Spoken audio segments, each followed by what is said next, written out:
Hey guys, today I'll be taking a look at the 2022 governor's map based on the latest polls. So as the month of September is coming to a close, we are only 45 days away from the midterms on the 8th of November, and very soon we will see whether or not Democrats will be able to expand on the number of governorships they control after gaining 7 in 2018. They currently only control 22 after losing Virginia in 2021, but so far we have recent polls from every single one of these 36 races, with the exception of some very solid Democratic and Republican states. So in these 7 races, we do not have polls, but these states are obviously going to vote for their respective party. These are all very solid blue and red states. But in these remaining 29 races, we do have some very interesting polls to look at, and so we have a lot of states to cover, and so we're just going to get right into it.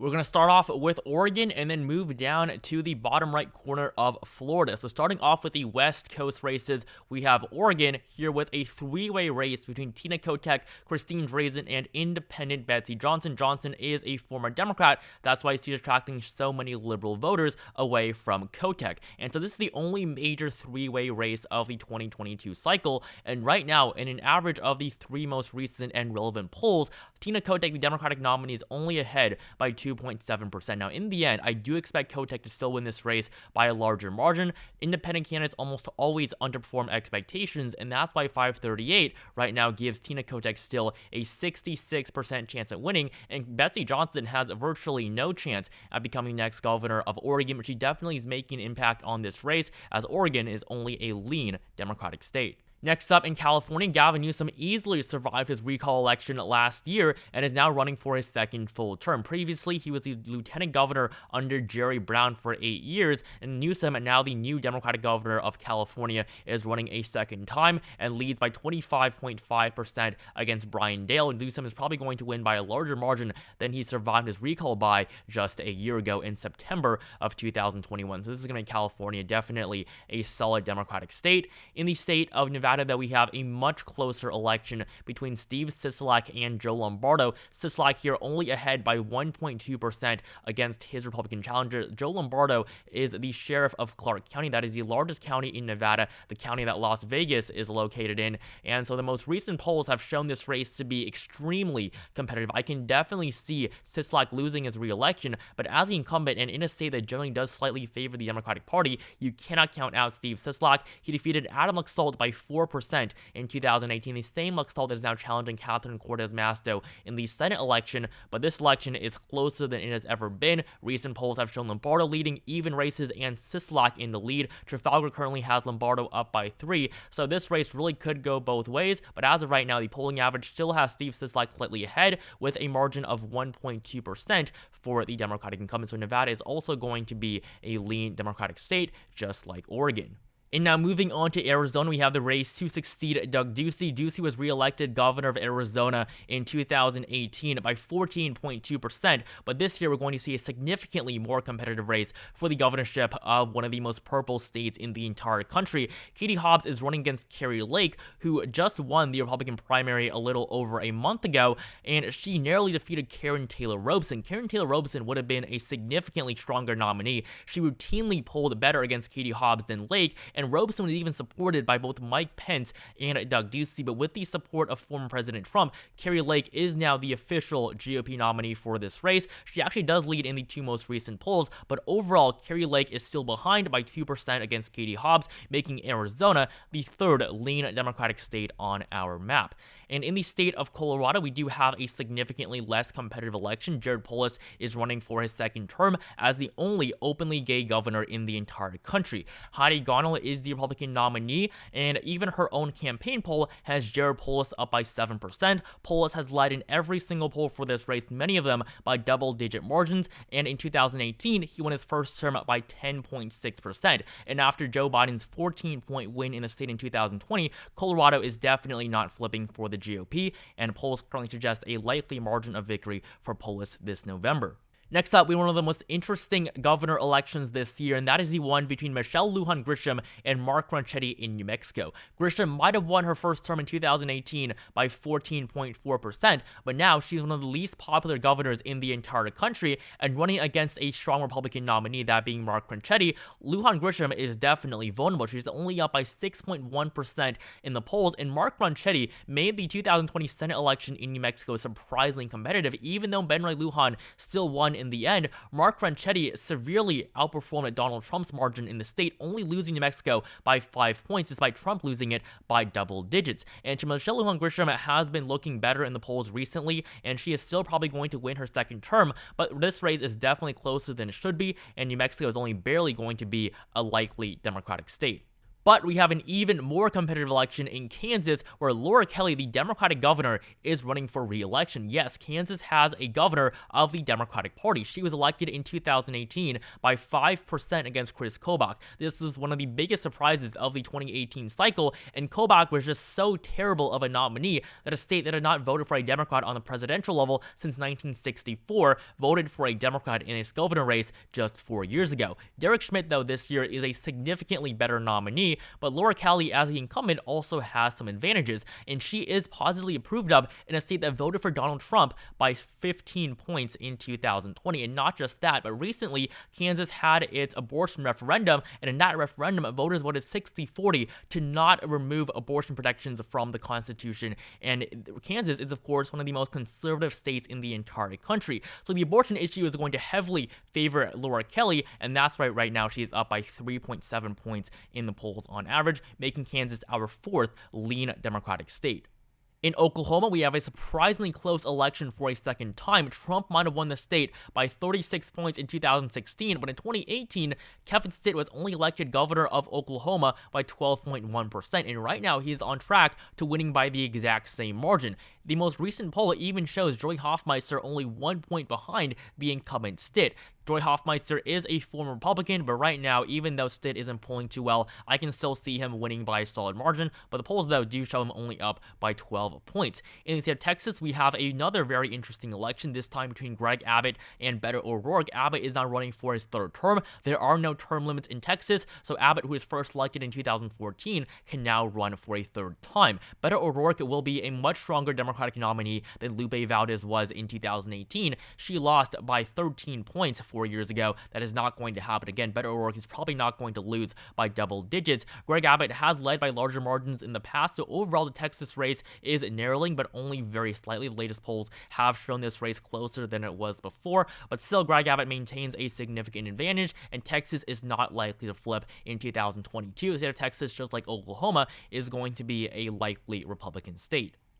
And so now we have just one more race left in the left half of this map here, and that is going to be the election in Alaska. And it's really hard to get a polling average here because Alaska does use ranked choice voting, and we have three very interesting candidates. Mike Dunleavy is the incumbent Republican, Les Gara is the Democratic nominee, and Bill Walker is the former governor that was governor of Alaska from 2014 until 2018. And so Bill Walker is now running for a second non-consecutive term. He did not really run for re-election in 2018, and so his own poll shows him in an even race against Dunleavy. However, the latest poll conducted by Fabrizio has Mike Dunleavy and Les Gara in the final round, with Bill Walker being eliminated in the second to last round of ranked choice voting. And in that final round, Dunleavy wins by 18 points. So with all of these polls considered, right now I'm going to have Alaska as a likely Republican state. Overall, Mike Dunleavy does not lead by a solid margin, and I think that with ranked choice voting, he probably is not going to win by a solid margin either. Of course, we saw that just a month ago, Sarah Palin lost the special House election to Democrat Mary Peltola. And now we're going to move on to the Midwest, a region that Democrats did pretty well in 2018. They flipped Wisconsin, and they held onto the governorships in Minnesota and Michigan by double-digit or almost double-digit margins. Pennsylvania went to Tom Wolf by a solid margin, and then in Illinois, J.B. Pritzker defeated incumbent Republican Bruce Rauner, and then the races in Iowa and Ohio were also surprisingly close. But this year, we're probably going to see Republicans do slightly better, but overall, Democrats are still poised to do relatively well in the Midwest, a region that they had dominated previously for decades. Starting off with the state of Minnesota, Tim Walz is running for re-election as governor. He was elected by 10 points in 2018 and now is leading by 9.8% against Scott Jensen. And Tim Walz really is running away with this race. The most recent polls have shown him out by pretty significant margins. Even Trafalgar has Walz leading by 3. Survey USA, an A-rated pollster, recently put Walz ahead by 18 points in one of their polls. So Minnesota is going to remain a blue state, with Tim Walz currently up by a double-digit margin. We also have a pretty interesting race in Iowa. Despite Kim Reynolds only being elected by 2.7% in 2018, she's probably going to win by a solid margin this time around against Dedri DeGier. Reynolds, on average, is ahead by 15.5%, making Iowa a solid state for the Republicans. In Wisconsin, we have another one of the most vulnerable Democratic governors in the country. Tony Evers is just as vulnerable as Laura Kelly in Kansas and Steve Sisolak in Nevada. In the state of Wisconsin, Tim Michels, though, is underperforming Ron Johnson. In the Senate election, Ron Johnson leads by 0.2% against Democratic Lieutenant Governor Mandela Barnes, but Tony Evers in the governor election is up by 2.5% and has led in basically every single poll except for the most recent one from Trafalgar, which has Michels up actually by just 1%. A 1-point lead for Michels from Trafalgar means absolutely nothing. I think that Tony Evers is in a good position to win his re-election, and he would be the first Democratic governor to win re-election in the state of Wisconsin with a Democratic president in the White House since 1962. And so right now, Wisconsin is going to be a lean Democratic state based on the latest polls. We have also a surprisingly competitive race in Illinois. J.B. Pritzker is only ahead by 10.6% against Darren Bailey. He won his first term by flipping the state and defeating the incumbent by 15 points 4 years ago, but now he is up by a slightly smaller margin. However, 2 of these polls were funded by Republicans, one of them even the Darren Bailey campaign, so Republicans are not going to win this race, but it might be closer than it was in 2018, making Illinois only a likely Democratic state. And just like in Minnesota, we're seeing Democrats running away with the governorship in Michigan. Whitmer leads by 12.2% against Cedar Dixon, and she only won her first term by 9.6%. Before James Craig was disqualified as the frontrunner for the Republican nomination, it looked like Gretchen Whitmer was going to be in a very tough re-election for a second term, but now with Tudor Dixon as the nominee, Gretchen Whitmer is going to run away with this election. She's up by double digits according to almost every single poll. Even Trafalgar has Whitmer leading by 4%, so Michigan is going to be just as likely as Minnesota and Illinois.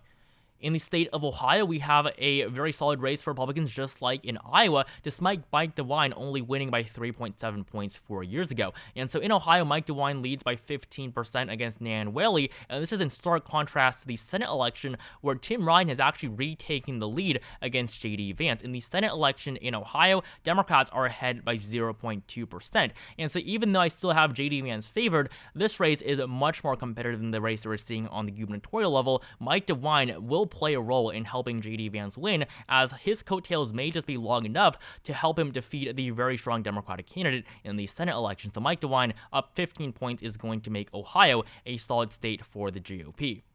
And the final race we have in the Midwest is going to be Pennsylvania, where Josh Shapiro is running against the worst Republican nominee in the country, that being Doug Mastriano. Mastriano does not even have the support of the Republican Governors Association, and they have not even endorsed him, along with many other Republican lawmakers, former and current. And so Josh Shapiro is up by 10.5 points in this race, the largest margin in quite a while. The first time Josh Shapiro has ever been ahead by double digits on average in Pennsylvania. And so the Keystone State is going to elect a Democratic governor once again after Tom Wolf won his re-election by 17 points 4 years ago. And of course, his lieutenant governor, that being John Fetterman, is now running for the Senate seat, a seat that he's probably going to win against Mehmet Oz. So Democrats are poised to do very well in Pennsylvania this year, as it is going to be another likely state for the Democrats.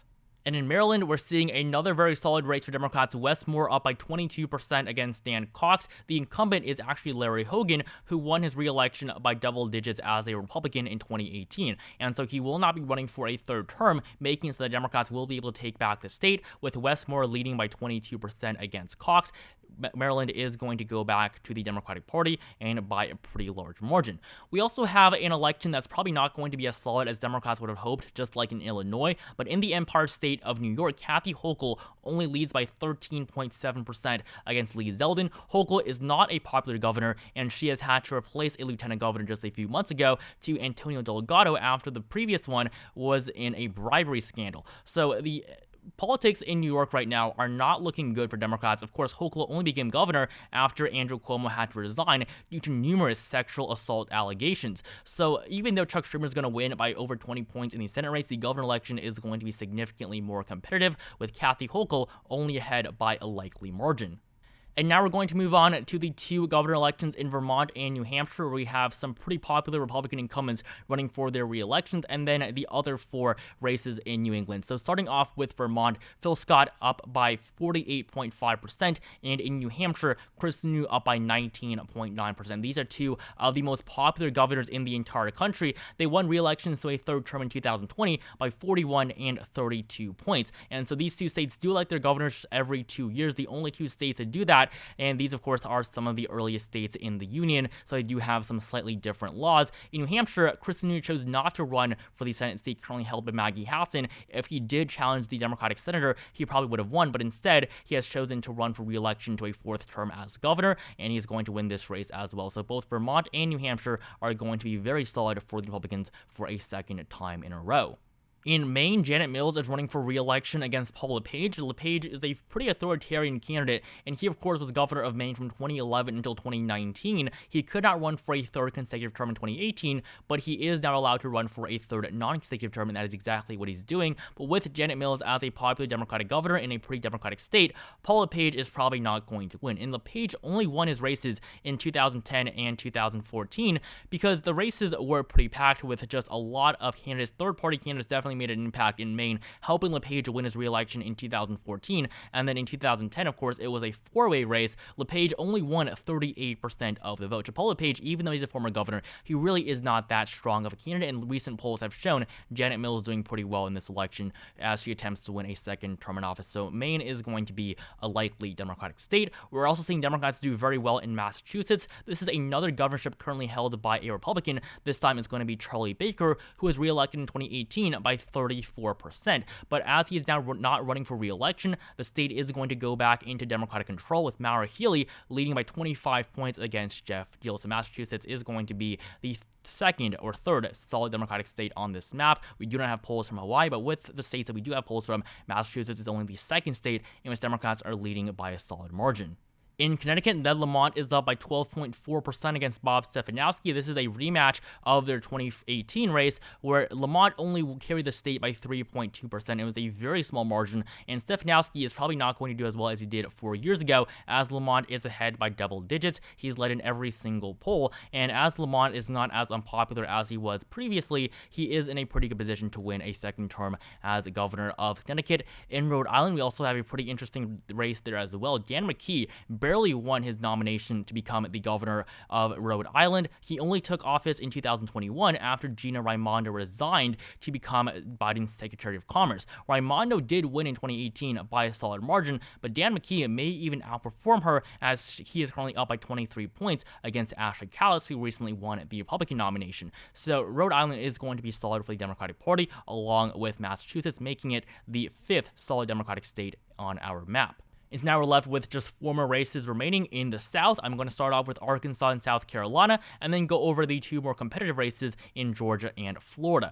So in Arkansas, Sarah Huckabee Sanders, the former press secretary to President Trump, is running for this governorship. Her father previously was governor of Arkansas, and so right now she's up by 22 points on average, and is fully expected to become the next governor of the state, a very solid Republican state. Trump won Arkansas by 27 points in 2016 and 28 points in 2020, one of the few states that Trump actually won by a larger margin by in 2020 than in 2016. So Arkansas is going to be solid red. However, South Carolina is not going to be as solid for the Republicans as it once was. Right now, we're seeing a slightly competitive race between Henry McMaster and Joe Cunningham. Joe Cunningham is a representative, and he's running a pretty strong campaign against the Republican incumbent. McMaster became governor of South Carolina after Nikki Haley resigned in 2017 to become Trump's ambassador to the United Nations, but McMaster did win his re-election to a first full term in 2018 and is now running for a second full term against Cunningham. McMaster leads on average by 8%, so closer than it should be. Even Trafalgar only has McMaster up by single digits, but still it's going to be a win for Republicans nonetheless, making South Carolina a likely Republican state. Next up, in the state of Georgia, Brian Kemp is up by 5.3% against Stacey Abrams. This is an identical rematch to the 2018 race that Kemp won by 1.4%. And of course, this is before Democrats won both Senate seats in Georgia in 2021 and then the presidential election in Georgia in 2020. And these wins would not be possible without the voting rights groups that Stacey Abrams has founded in the Peach State. And so even though Stacey Abrams is the biggest name in Democratic politics in Georgia, she's probably going to be renominated for races in the future. She might become governor of Georgia in a couple of years. I think that is entirely possible, but 2022 is probably not going to be the year that it happens. Brian Kemp is a popular incumbent now. He, of course, defeated David Perdue pretty easily in the Republican primary, and so Stacey Abrams is not on track to winning this race. Brian Kemp looks pretty comfortable as he leads by a likely margin, making Georgia a red state.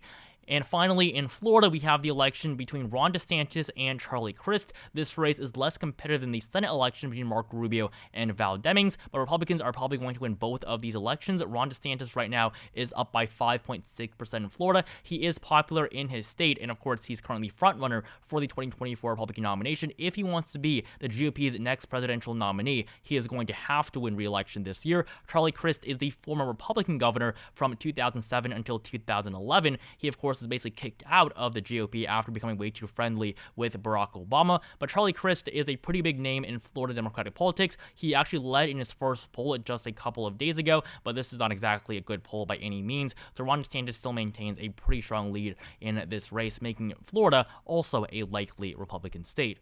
And so this is the 2022 governor's map based on the latest polls as of the 24th of September. So as the month of October approaches, October is going to be the most important month leading up to the midterms. And so at this point, though, according to just the data, Democrats are in a pretty good position to expand upon the number of governorships that they currently control. They currently have just 22 after, of course, losing Virginia in 2021. But currently, according to polling data, they're expected to win 25 with flips in Maryland, Massachusetts, and Arizona, and then holding on to the governorships in Wisconsin, Kansas, and Nevada. This is not my actual prediction. This is simply a map based on the data that we have. And right now, things are looking pretty good for Democrats, even though I don't think they're going to win 25. I think that they might lose one of the 4 races of Wisconsin, Kansas, Nevada, and Arizona. Maybe 1 or 2 of them are going to go to the GOP. Democrats do have incumbents in 3 of them, but definitely these governor elections are going to be very, very competitive. We have many races to watch this November, and so of course, I'll keep you guys updated on these gubernatorial elections in the coming weeks. So thank you guys so much for watching this video. Make sure you like it down below. If you enjoyed, comment down below which races do you think will flip this year, and do you think Democrats will be able to match the amount of governorships